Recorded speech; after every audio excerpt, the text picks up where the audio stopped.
आज वारिस साहब ने पहले बात रखी, पर ऐसा लग रहा है कि वारिस को छोड़कर बाकी सेकुलर दलों ने वोट बैंक को लावारिस बना दिया है। और ये ना हिंदू के ना मुसलमान के, ये केवल अपनी सियासी और पारिवारिक दुकान के। मैं आपको 2-3 उदाहरण दूंगा।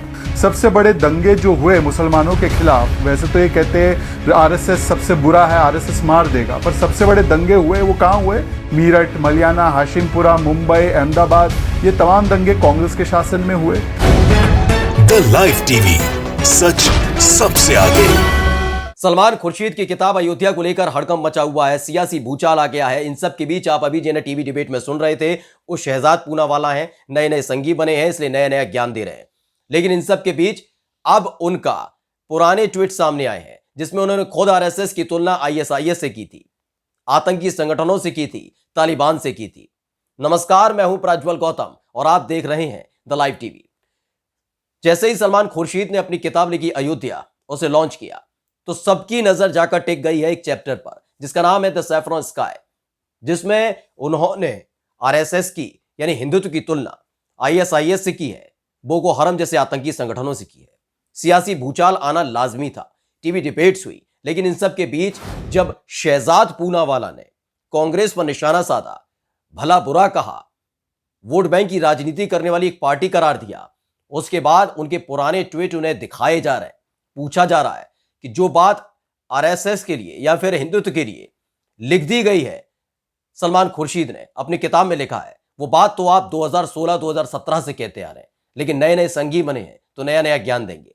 अब तमाम उनके एक एक करके ट्वीट आपको दिखाने जा रहे हैं कि हर एक ट्वीट में किस तरह से आईएसआईएस का जिक्र है आरएसएस के साथ, कैसे हर एक ट्वीट में तालिबान का जिक्र है आरएसएस के साथ। और तमाम ट्वीट का आप तारीख भी देखिएगा। वो बात अलग है कि वो तमाम ट्वीट्स डिलीट कर दिए गए, लेकिन जो बचे हुए ट्वीट्स थे वो आपके सामने लेकर आ रहे हैं, जो पहले से स्क्रीनशॉट खींच लिए गए थे। क्योंकि जिस तरह से ये पलटी मारते हैं शहजाद पूनावाला, वो सबको नजर आता है। तो एक ट्वीट आपको दिखाने जा रहा है। सबसे पहले इस ट्वीट पर नजर डालिए।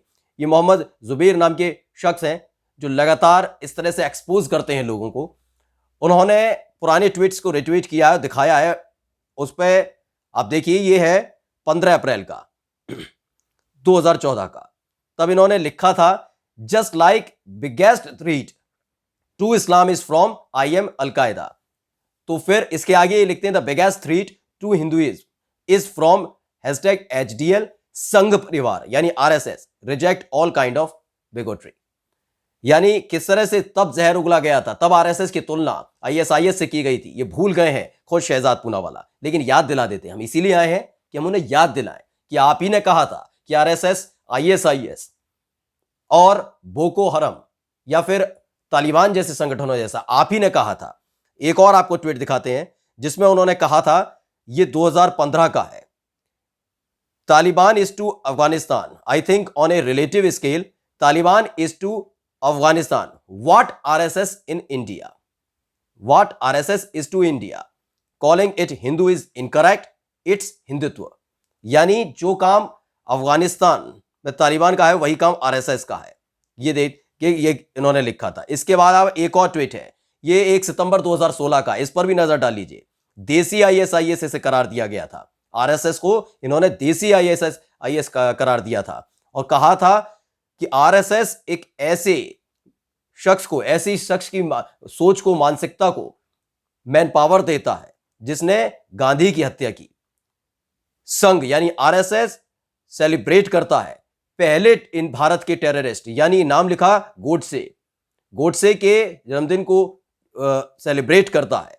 देसी आईएसआईएस स्प्रेडिंग रिलीजियस फैंटेसिज्म, यानी कि तमाम तरह की बातें जो इन्होंने तब कही थी अब मुकर गए क्योंकि नए नए संघी बने।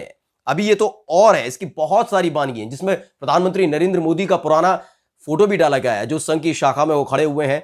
तमाम तरह की ट्वीट्स, गंदी और अरगल बातें तब भी इन्होंने कही थी। तब आरएसएस की तुलना खोलकर आईएसआईएस से करते थे, खोलकर करते थे तालिबान से।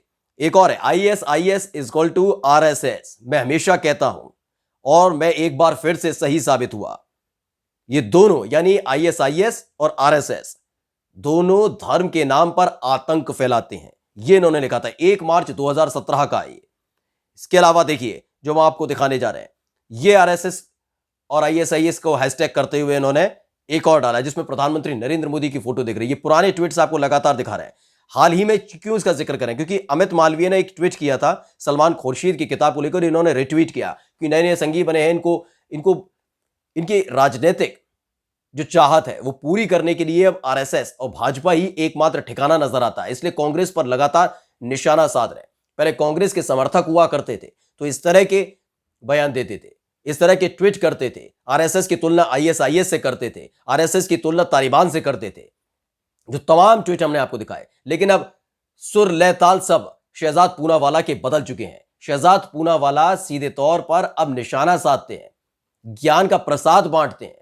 वो बात अलग है कि जो कुछ किताब में सलमान खुर्शीद ने लिखा वो भी कहीं ना कहीं यह दर्शाता जरूर है कि ये पार्टी में रहकर ही पार्टी का कितना बड़ा नुकसान करते हैं। हाल ही में 5 राज्यों में विधानसभा के चुनाव होने हैं और ये 5 राज्यों में विधानसभा के चुनाव होने हैं।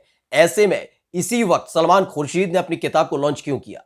लॉन्च किया तो किया, ये चैप्टर में लिखने की जरूरत क्या थी? ये बताता है कि कांग्रेस जिस तेजी के साथ उत्तर प्रदेश में बढ़त बना रही है, प्रियंका गांधी दिन रात एक करके मेहनत कर रही है, हक हकूक की आवाज उठा रही है, मजबूत हो रही है उत्तर प्रदेश में कांग्रेस पार्टी जो एक तरीके से बिखर चुकी थी, उसको बहुत बड़ा डेंट लगेगा। सलमान खुर्शीद पुराने नेता हैं, इस बात को भली भांति जानते हैं, टाइमिंग अच्छी तरीके से जानते हैं कि 5 राज्यों में चुनाव होने हैं और भारतीय जनता पार्टी इसको मुद्दा बना सकती है। उसके बावजूद भी इन तमाम बड़े नेताओं ने इस किताब को न केवल लॉन्च किया बल्कि विवादास्पद लाइनें उसमें लिखी हैं जिसको मुद्दा भारतीय जनता पार्टी बना रही है। दिग्विजय सिंह पहुंचते हैं, सलमान खुर्शीद पहुंचते हैं, पी चिदंबरम पहुंचते हैं, ये तीनों बड़े कांग्रेसी नेता हैं। लगता है कभी कभी नाम के नेता हैं, अगर काम के नेता होते तो कम से कम टाइमिंग पर ध्यान रखते, शब्दावली पर थोड़ा ध्यान रखते, हिंदुत्व की तुलना ISIS और बोको हरम जैसे आतंकी संगठनों से करने से पहले 10 बार सोचते। लेकिन ये सीधे तौर पर कांग्रेस को बैकफुट पर लाने की रणनीति भर है इन पुराने नेताओं की कि G23 के नाम से जिस तरह से संगठन बनाया गया और उसके बाद कांग्रेस के अंदर रहकर ही कांग्रेस के खिलाफ विरोध किया जा रहा है। और उसके बाद टाइमिंग देखिए, हम इसका जिक्र टाइमिंग का क्यों कर रहे हैं? 5 राज्यों में विधानसभा चुनाव और इस दौरान एक विवादास्पद किताब छाप देना, रिलीज कर देना, ये टाइमिंग क्यों? ये सलमान खुर्शीद ने कदम क्यों उठाया? जबकि उनको भी ये पता है कि इसको मुद्दा भारतीय जनता पार्टी बना सकती है, बिल्कुल वैसे ही जैसे गुजरात चुनावों के दौरान मणिशंकर अय्यर ने नीच शब्द का प्रयोग कर दिया था और उसी को मुद्दा बनाकर जगह जगह घूमकर भारतीय जनता पार्टी के तमाम नेताओं से लेकर प्रधानमंत्री नरेंद्र मोदी तक ने माहौल बनाया था। एक बार फिर वही सलमान खुर्शीद की तरफ से किया गया है। वो बात अलग है कि सलमान खुर्शीद की तरफ से जो किया गया उसे अब कांग्रेस से जोड़ा जा रहा है, कांग्रेस के तमाम बड़े नेताओं से जोड़ा जा रहा है, उसकी विचारधारा से जोड़ा जा रहा है और प्रियंका गांधी को इसी को लेकर अब घेरने की कोशिश हो रही है। यानी सलमान खुर्शीद ने जो किया उसकी टाइमिंग पर सवाल उठना लाजमी है।